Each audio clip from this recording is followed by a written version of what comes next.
ஏமா என்னம்மா வீடெல்லாம் கூட்டாம அப்படியே வச்சிருக்க? மாமனார் குணம் தெரியாம பேசிக்கிறோம். மாமனாருக்கு தெரிஞ்சிச்சு அவ்வளவுதான். வந்தா அப்புறம் திட்டுவாரு. டக்குனு பண்ணு.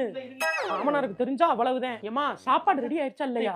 துணி துவைச்சு சுகர் பேஷண்ட். உங்க மாமனாரை பத்தி தெரியாது. சொல்லு கோவம் வரும் அவருக்கு. 10 நிமிஷத்துல வச்சிருவேன். டக்குனு பண்ணுமா. எவ்வளவு நேரம்?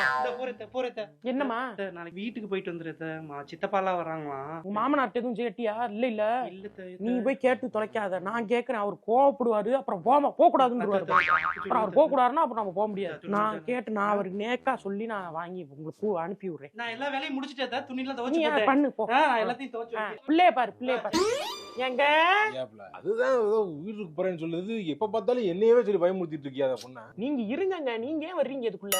அப்படி சொல்லி வச்சாதான் கொஞ்சம் பயம் இருக்கும். நீ சொல்லிட்டு போயிடுற. அவன் குடும்பத்துல இருக்கவங்க என்ன வில்லனா பாக்கணும் பாக்குறாங்க. நீ நல்லா நேக்கா நீ அப்படியே பேசிக்கிட்டு மருமகள் என்ன பொம்பளைய வில்லியா பார்த்தா நல்லா இருக்குமா? ஆம்பளைன்னா அப்படி இருக்கணும். நீங்க சாதாரண ஆள் கிடையாது. மாமனார் ஓகே அப்படி போங்க. சாப்பாடு ரெடியா? வேற மாதிரி என்கிட்ட காட்டக்கூடாது. விளக்கமாறு பிஞ்சு போ. உங்க மருமக வீட்டோட நிப்பாட்டிக்கணும். என்கிட்ட எல்லாம் யூட்டர் அடிச்சு வந்தா அவ்வளவுதான். வண்டி அப்சைட் டவுன் உருட்டி விட்டுருவேன் பாத்துக்க. ஓகே. நம்மளையும் முடிவெடுக்க விட மாட்டேங்கிறாங்க. நம்மள சொல்லியே எல்லா வேலையும் பண்றாங்க. மாமனாரு என்னம்மா?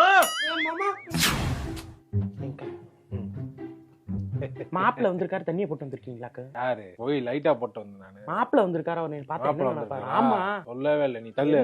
மாப்பிள்ள